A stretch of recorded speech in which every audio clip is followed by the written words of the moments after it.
घाटगर इकोसिटी येथे स्वप्नपूर्ती फाउंडेशन यांच्या वतीने आयोजित करण्यात आलेल्या नवउद्योजक कार्यशाळेचे उद्घाटन समाजसेवक अनंत महादू घाणे यांच्या हस्ते उत्साहात पार पडले। या कार्यक्रमास स्वप्नपूर्ती फाउंडेशनचे संस्थापक सचिन काकडे सर, सामाजिक कार्यकर्ते बाजीराव सगभोर, देविदास खडके, सुनील पवार, उपसरपंच बांडे, वाघमोडे सर, सोडणार सर तसेच प्रशिक्षक काकडे सर यांची प्रमुख उपस्थिती होती। यावेळी घाटगर, सामरत, शिंगणवाडी, उडदा वणे आणि परिसरातील प्रशिक्षणार्थी लाभार्थी मोठ्या संख्येने उपस्थित होते। कार्यक्रमात देविदास खडके, बाजीराव सगभोर, उपसरपंच बांडे, सोडणार सर, सचिन काकडे व प्रशिक्षक काकडे सर यांनी मनोगत व्यक्त करताना नवोद्योजक प्रशिक्षणाचे महत्त्व अधोरेखित केले। या 2 दिवसीय कार्यशाळेत केंद्र व राज्य शासनाच्या विविध उद्योग व रोजगार योजनांची सविस्तर माहिती प्रशिक्षणार्थींना देण्यात येणार असल्याचे त्यांनी सांगितले।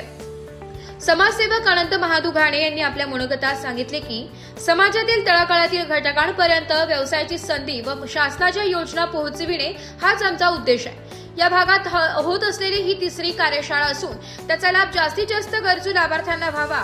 आपले विचार मांडताना सांगितले की स्वप्नपूर्ती फाउंडेशन ही संस्था समाजातील दुर्बल घटकांना आर्थिकदृष्ट्या सक्षम करण्यासाठी सातत्याने कार्यरत आहे। नवोद्योजकांनी स्वतः पुढाकार घेऊन प्रशिक्षणात सहभागी व्हावे, विविध बँक व शासकीय योजनांच्या माध्यमातून भांडवल उभारणी करून स्वतःचा व्यवसाय पर्यटकांच्या दृष्टिकोनातून वाढवावा असे आवाहन त्यांनी केले।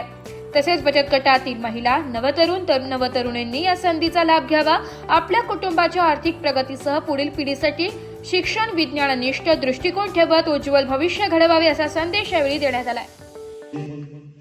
माझे सर्व उद्योजक आणि ज्यांना स्वप्नपूर्ती फाउंडेशन किंवा नेतृत्व आणि त्यांच्या स्वप्नामध्ये जे साकारते ते असं सचिन काकडे सर आणि ते मुळात प्राध्यापक आहेत आणि त्यांचे वडील केंद्र प्रमुख म्हणून ते रिटायर झाले आणि फॅमिली पण म्हणजे मंडळी पण कुठेतरी सर्व्हिसला आहेत त्यांच्या आणि त्यांनी आतापर्यंत आपल्या आदिवासी भागामध्ये तरुण युवकांना, महिलांना, बचत गटांना जे नवउद्योजक म्हणून ट्रेनिंग देण्यात त्यांच्या मनापासून काम करतायत। हे त्यांच्या कामाची प्रशंसा न करता यापुढेही त्यांनी आमच्या आदिवासी भागात नव्हे तर महाराष्ट्रात प्रत्येक ठिकाणी ग्रामीण भागात जाऊन उद्योजक बनावं असे मी अपेक्षा व्यक्त करतो आणि ह्याही पुढे जाऊन सांगतो की आमचे जे सहकारी आहेत बाजीराव सगभोर, सुनील पवार, परम खाडे असतील, आपले उपसरपंच बांडे सर असतील, आपले साम्राज्य सर्व उद्योजक असतील जे आज ट्रेनिंग घेणार आहेत, या सर्वांच्या माध्यमातून सांगतो तुम्हाला जिथं अडचण येईल, बँकेत असो, आदिवासी विभागात असो, तहसील कचेरीमध्ये असो, कलेक्टर कचेरीमध्ये असो, BDO ऑफिसमध्ये असो, रस्त्यांपासून वैयक्तिक लाभापासून सामाजिक कार्यापर्यंत जिथं तुम्हाला अडचण भासेल तिथं आम्हाला नक्कीच कॉल करा। आम्ही तुमच्यासाठी सदैव तत्पर आहोत। आम्ही वसा घेतला टाकणार नाही आणि तो वसा पुढे नेण्याचं काम तुमच्या माध्यमातून होणार आहे। तुम्ही महाराष्ट्राला नव्हे तर भारताला पुढे नेण्याची ताकद आमच्या आदिवासी भागातून तरुण नक्कीच पुढे नेतील। कालच मी एक बातमी बघितली, मला वेळ नाही वाटला का आपल्या मुलांचा जो सत्कार राजूरमध्ये झाला, MPSC UPSC पास झालेले विद्यार्थी आहेत आपले, आपण कुठं कमी नाही आदिवासी, आपण कुठं कमी नाही आदिवासी, पण आपला नुकंड आपल्याला पुढे येऊन देत नाही। आपला मीपणा कुठेतरी बाजूला ठेवा, अहंकार बाजूला ठेवा।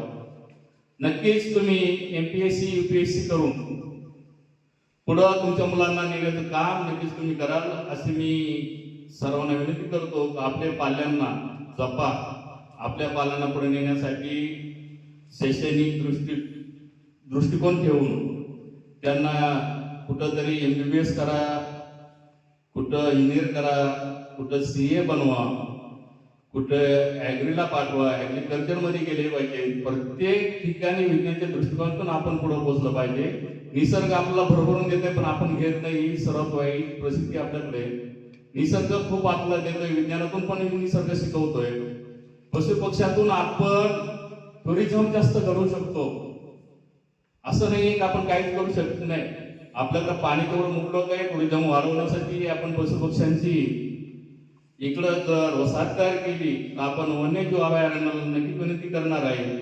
आणि त्या अभयारण्य जे आर्यपो आहेत गावित साहेब सामाजिक बांधिलकी म्हणून त्यांना आपल्याला जे हॉल उपलब्ध करून देत आहेत ते पाटील साहेब यांचं मी या ठिकाणी आवर्जून उल्लेख करून त्यांचंही मी अभिनंदन करतो.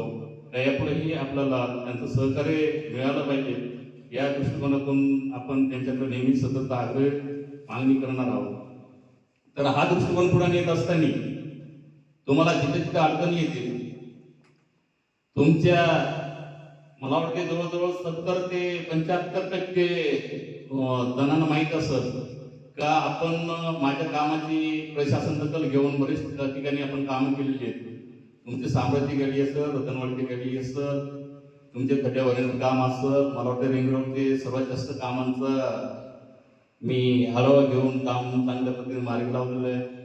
आता याच्यात ते तुम्हाला किती लोकांना माहीत नाही का?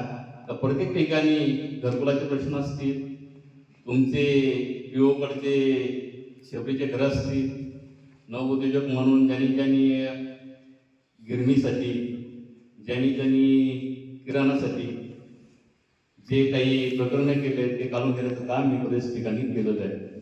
आता आपले बांडे सरांना एक अडचण आली होती. आता सहज आता आठवलं म्हणून बोलतो. तर त्यांनी नुसता फोन केला होता. मी वाटत नव्हतं त्यांना, बरोबर ना? नुसता फोन केला होता तर असं अडचण आहे माझ्यावर असं तिथं ते पण काम. ब्युरो रिपोर्ट नाशिक लोकशाही न्यूज नाशिक.